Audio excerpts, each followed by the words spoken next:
Tere, mina olen Maali ja olen täpselt maastikuarhitekt ja mulle meeldib läbi linnaaianduse kaasata lapsi, noori, peresi ja just ärgitada nendega koos tegemise rõõmu, söödava kasvatuse ja näpud mulda alati kõik koos, sellepärast koos tegemine väliruumis on äärmiselt rõõmupakkuv ja eriti just lastega. Ja ma ei ole seeneteadlane, aga ma olen leidnud väga toreda viisi või meetodi, millega oma taimede kasvatamist rikastada ja mida põnevat veel söödavat katsetada, sest seen ei ole ju taim. Ja miks üldse kasvatada seeni linnas ja tegelikult, kui niimoodi mõelda, linnas kasvavad juba seened, nii söödavad kui ka mitte. Et kui linna roheruumis käia ringi, märgata, tegelikult on igal pool seeni märgata. Levinumad, kui parki minna, tindikad, söödavad. Leiab ka parkmetsas näiteks kukeseeni, sirmikuid, võiseeni, puravikke. Kõik on linnaseened ja söödavad. Aga alati juhin tähelepanu, kui sa seent ei tunne, siis kindlasti ära korja teda, sellepärast seened võivad ka väga mürgised olla. Et see seen, mida korjata või kasvatada, siis ole kindel selles, millise seenega on tegu. Ja linnaaias, kogukonnaaias, oma peenramaas, tagaaias, õppeaias, miks mitte just kasvatada ise söödavaid seeni. Ja söögitaimedele tegelikult nende elukeskkonda väga toetab, kui nende istutuskastis või siis roheruumis kasvavad erinevad seened. See toetab mulla tervist ja rikastab, aitab paremini toitaineid taimedele just kättesaadavamaks viia. Ja mis on ka muidugi tore, millal meil seened kasvavad sügisel, siis just kui toidutaimede nii-öelda tavaline periood hakkab lõppema, tulevad istutuskastides, haljastuses, metsas välja seened, meie sügisesed nii-öelda annid. Ja lisaks annab see võimaluse seda valikut palju rikkamalt käsitleda, rikastab meie toidulauda ja katsetusrõõm ja seened ei vaja palju hooldust, aga tarka valikut, kus nad kasvama panna. Kus siis seened ennast hästi tunnevad? Muidugi metsas. Metsas aitab neid see niiske keskkond, suurte puude vari, eks see viitab, et seened soovivad kasvada varjus. Kui sa kasvatad neid kodus oma aias, siis tuleb leida kas kasvuhoones suurte taimede all varjuline kasvupaik neile või tagaaias, miks mitte põõsaalune koht või istutuskastis suurte taimede lehtede varjus, miks mitte lehtpeet. Väga hea, annab seentele varju, piparmündikast, tihe, aga seened leiavad endale hea päikesevarju just hoopis mulči asendusena istutuskastis. Seened tahavad ka niisket keskkonda. Miks muidu meil öeldakse, et peale seenevihma on hea metsa minna, et siis on suur saak. Ehk leida endale seentele kõige niiskem varjulisem koht selles enda aias. Kui kasvuhoones kasvatada seeni, siis tasub seeni alati kasta, vihmutada, et kui seenemütseel kuivab läbi pinnase, siis võib juhtuda see, et seened surevad ära. Et see niiskus on hästi tähtis seente kasvatamise juures. Ja seened tahavad ka erinevat temperatuuri. Et osad seened just armastavad jahedamat kliimat, sügisperioodi, aga on võimalik ka ise nii-öelda soojemas keskkonnas kasvatada seeni, mis Eesti kliimale ei ole omased, aga jälle väga värvikad ja kasvuhoonetes leiavad näiteks roosad servikud ideaalse kasvukeskkonna endale. Kuidas siis erinevaid seeni kasvatada just meetodite abil, samamoodi nagu aianduses? Võib teha nii, jah, seenepeenart. Seenepeenar võib olla nii pinnase peal kui ka istutuskastis. Seened võivad kasvada kasvusubstraadi sees, pinnase peal ja see kasvusubstraat on tavaliselt seentele kas lehtpuhake, värske kindlasti lehtpuhake, või nisu, põhk või nisupellet. Et siin kahel esimesel pildil on just tehtud seenepeenar nisupelleti abil ja nii-öelda pinnase peale.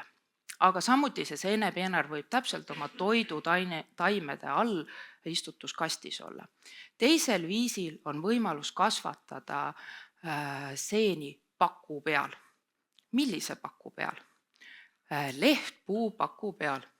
Ja lehtpuudeks sobivad kõige paremini lepapakk ja kasepakk. Mis on tähtis, kui seen kasvatada paku peal? Meil on siin 2 näidet. Esimene on libliktage ja austerservik paku peal. Pakk peab alati värske olema. Ehk näiteks mitte vanem kui 1 nädal metsast toodud.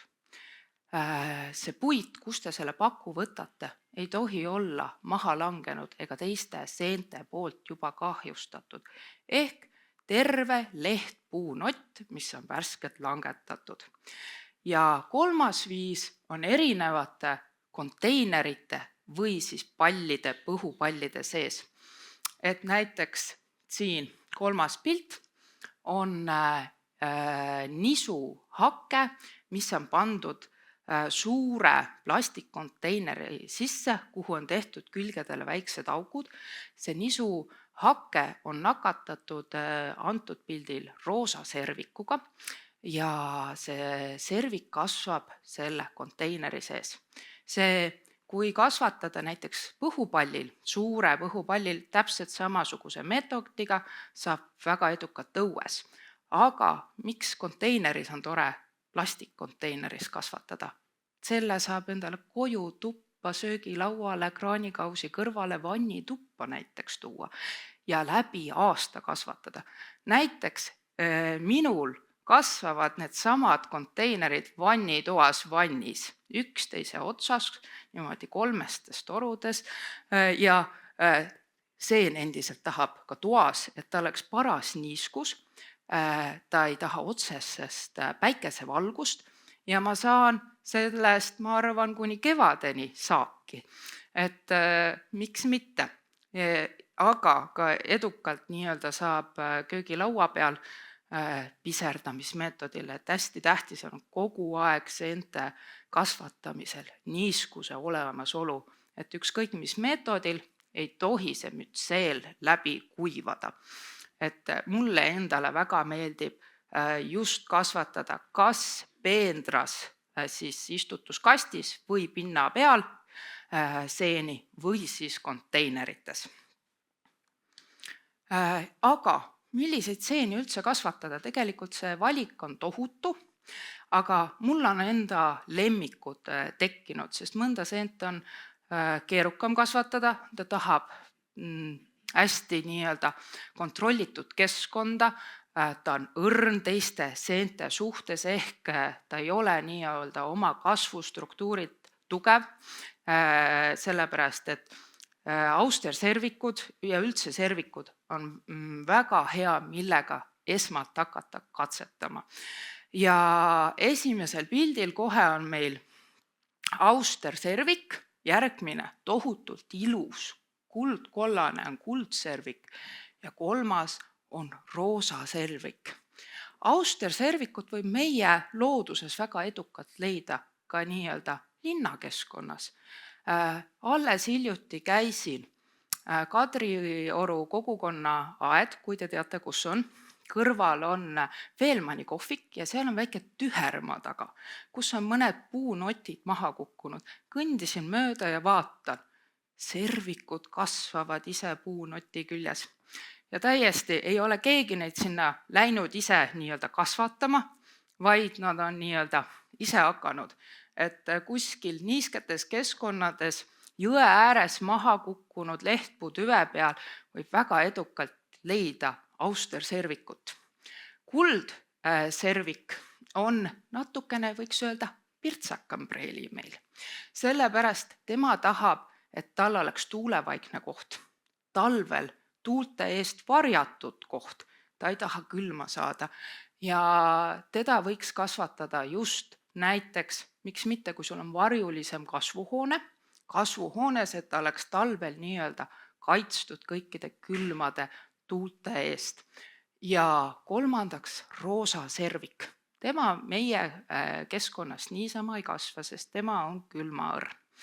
Aga saak on tohutu.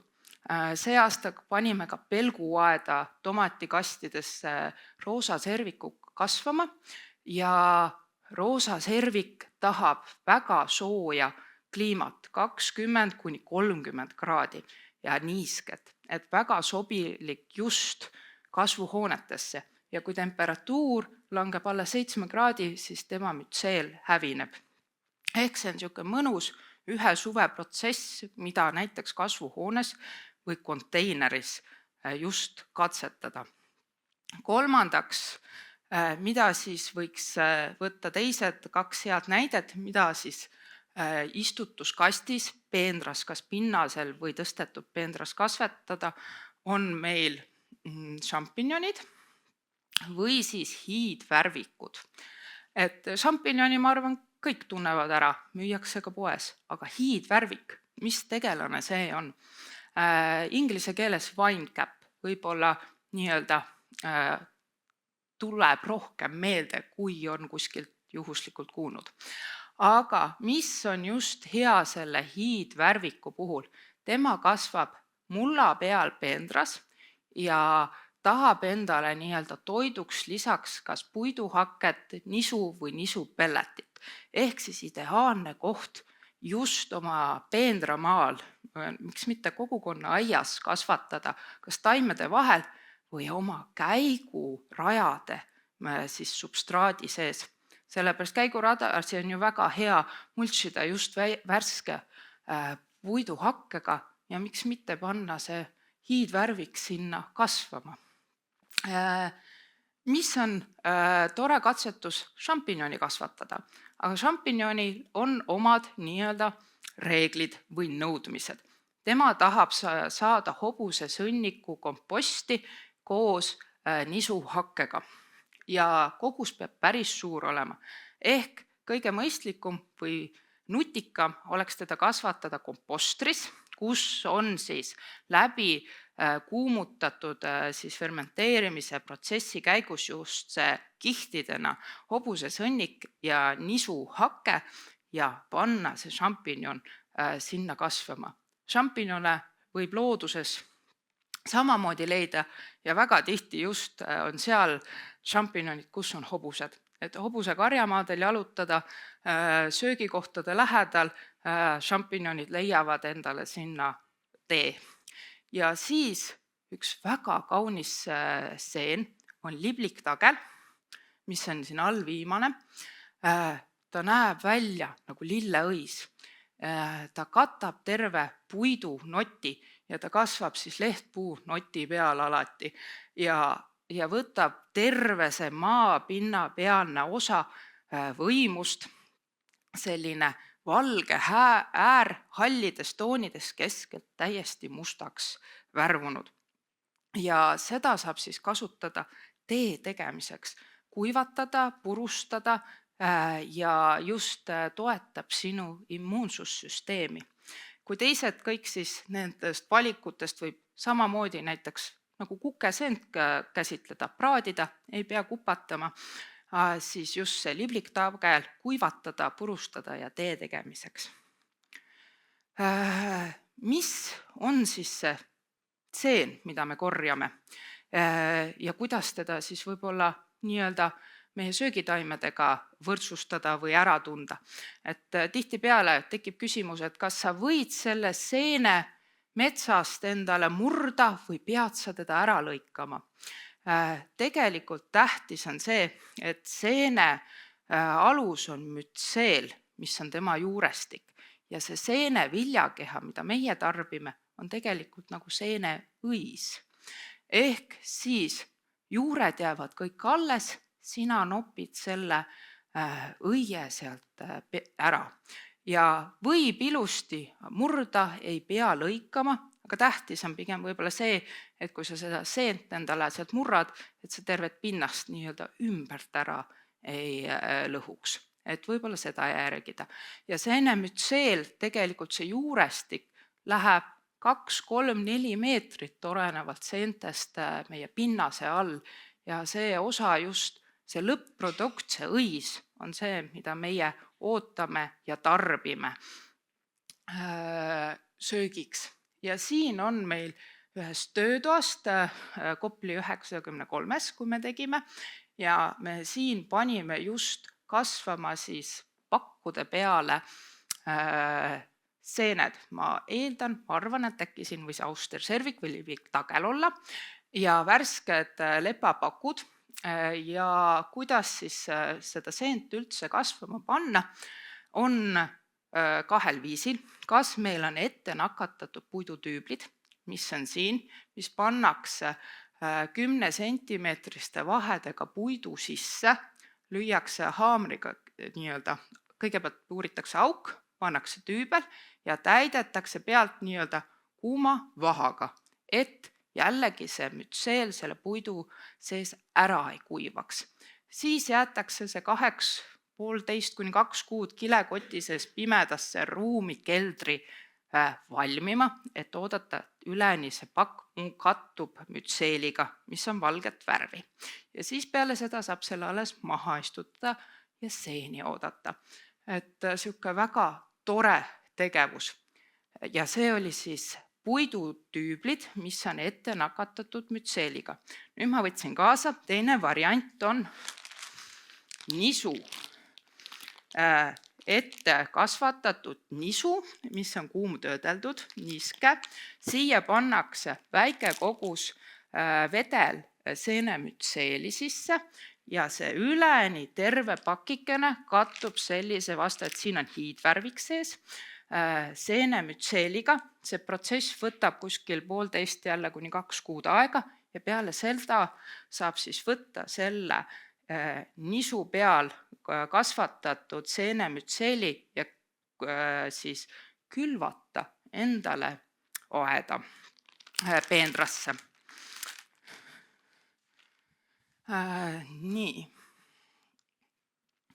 Ja nagu ma ütlesin, et seened tahavad endale väga erinevaid kasvutemperatuure ja keskkondi, siis austerservikutest, kuigi kõik on nii-öelda servikute perekond, siis austerservik ideaalne kasvutemperatuur 10 kuni 15 kraadi ja siis võtame kohe meie roosa servik, ideaalne kasvuhoones tomatite all 20 kuni 30 kraadi.